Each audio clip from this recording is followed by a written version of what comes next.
ಬಾಗಿಲೊಳು ಕೈ ಮುಗಿದು ಒಳಗೆ ಬಾ ಯಾತ್ರಿಕನೇ, ಶಿಲೆಯೆಲ್ಲವೀ ಗುಡಿಯು ಕಲೆಯ ಬಲೆಯು, ಗಂಟೆಗಳ ಸದ್ದಿಲ್ಲ, ಜಾಗಟೆಗಳ ದನಿಯಿಲ್ಲ.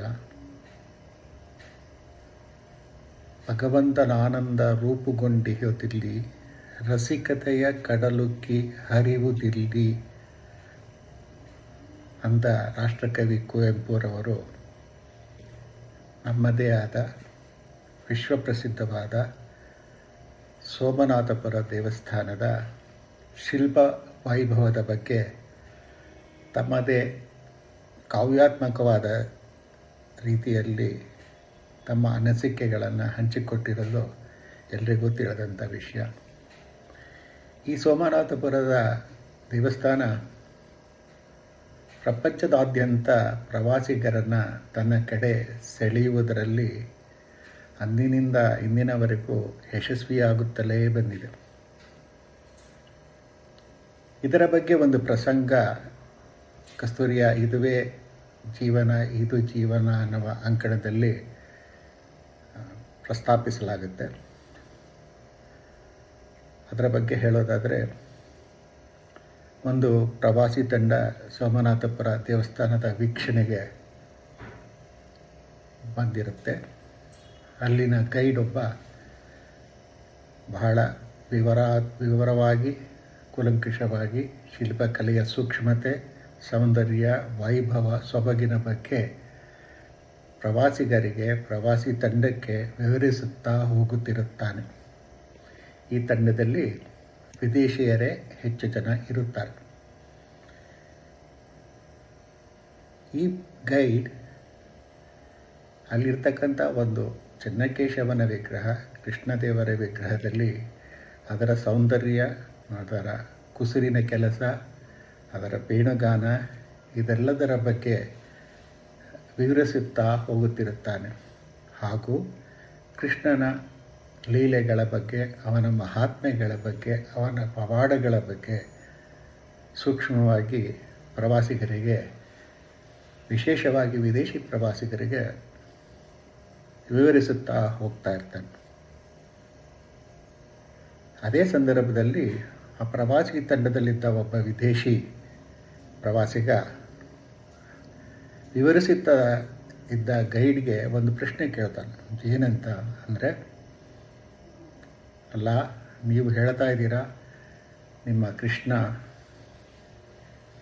ಬಹಳ ಶಕ್ತಿವಂತ, ಯುಕ್ತಿವಂತ ಹಾಗೂ ಪ್ರಭಾವಿ ದೈವಾಂಶ ಸಂಭೂತ ಅಂತ. ನೀವು ಅದೇ ಹೇಳ್ತಾ ಇದ್ದೀರಾ. ಏನು ಅಂತ ಹೇಳಿದ್ರೆ, ಅವನು ಮುಟ್ಟಿದ ಕಡೆ ಎಲ್ಲ ಒಣಗಿದ ಮರಗಳು ಚಿಗುರುತ್ತವೆ, ಹಸುವು ಆನಂದದಿಂದ ಹಾಲು ಕರೆಯುತ್ತದೆ, ಅವನಿಗೆ ವೇಣುಗಾನ ಬಹಳ ಮಧುರವಾಗಿರುತ್ತದೆ, ದೈವಿಕವಾಗಿರುತ್ತೆ ಅಂತ ಬಹಳಷ್ಟು ಅದರ ಮಹಿಮೆಯ ಬಗ್ಗೆ ಹೇಳ್ತಾ ಇದ್ದೀರಾ. ಎಷ್ಟೋ ಸಲ ನೀವು ಹೇಳಿದ್ದೀರಾ ಏನಂತ ಹೇಳಿದ್ರೆ, ಒನಕೆಯೂ ಕೂಡ ಚಿಗುರುತ್ತೆ ಕೃಷ್ಣನ ಸ್ಪರ್ಶದಿಂದ ಅಂತ. ಆದರೆ ಕೃಷ್ಣನ ಕೈಯಲ್ಲಿರ್ತಕ್ಕಂಥ ಕೊಳಲು ಕೂಡ ಬಿದಿರಿನಿಂದ ಮಾಡಿರುವಂಥದ್ದು. ಅಷ್ಟು ವರ್ಷ ಅವನ ಕೈನಲ್ಲಿ ಆ ಕೊಳಲು ಇದ್ದರೂ ಕೂಡ, ಅವನ ಸ್ಪರ್ಶವಿದ್ದರೂ ಕೂಡ ಆ ಬಿದುರಿನ ಕೊಳಲು ಏಕೆ ಚಿಗುರಲಿಲ್ಲ ಅನ್ನುವ ಒಂದು ಸೂಕ್ಷ್ಮ ಪ್ರಶ್ನೆಯನ್ನು ಒಬ್ಬ ವಿದೇಶಿ ಪ್ರವಾಸ ಕೇಳಿದಾಗ ತತ್ಕ್ಷಣ ಉತ್ತರಿಸಲಾರದೆ ಆ ಗೈಡ್ ತಬ್ಬಿಬ್ಬಾಗಿರುತ್ತಾನೆ. ಕಾಕತಾಳೀಯವಂತೆ ಅದೇ ಸಂದರ್ಭದಲ್ಲಿ ಅಲ್ಲಿ ನಮ್ಮ ಕನ್ನಡದ ಹೆಸರಾಂತ ಕಾದಂಬರಿಗಾರ, ಪೂಜ್ಯ ಕಾದಂಬರಿಕಾರ ಶ್ರೀ ದೇವುಡು ನರಸಿಂಹಶಾಸ್ತ್ರಿಗಳು ಕೂಡ ಓಡಾಡುತ್ತಿರುತ್ತಾರಂತೆ. ಈ ಒಂದು ಸೂಕ್ಷ್ಮ ಸಂದಿಗ್ಧ ಸಂದರ್ಭದಲ್ಲಿ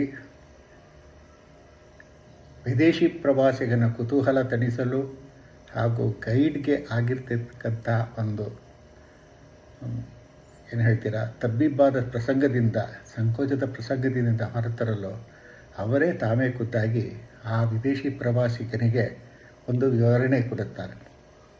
ಏನಂತೆ ಅಂದರೆ, ನೋಡಿ ಸ್ವಾಮಿ, ನಮ್ಮ ಕೃಷ್ಣ ಏನು ಮುಟ್ಟಿದರೋ ಎಲ್ಲವೂ ಪಾವನವಾಗುತ್ತೆ, ಎಲ್ಲವೂ ಅಮರವಾಗುತ್ತೆ, ಎಲ್ಲವೂ ಹಸಿರಾಗುತ್ತೆ. ಅದೇ ರೀತಿ ಒಣಗಿದ ಮರವೂ ಚಿಗುರುತ್ತೆ, ಒಣಕೆಯಲ್ಲೂ ಚಿಗುರಿಸ್ತಕ್ಕಂಥ ಶಕ್ತಿ ನಮ್ಮ ಕೃಷ್ಣ ಪರಮಾತ್ಮನಲ್ಲಿದ್ದಾನೆ. ಆದರೆ ಈ ಒಂದು ಬಿದುರಿನ ಕೊಳಲಿಗೆ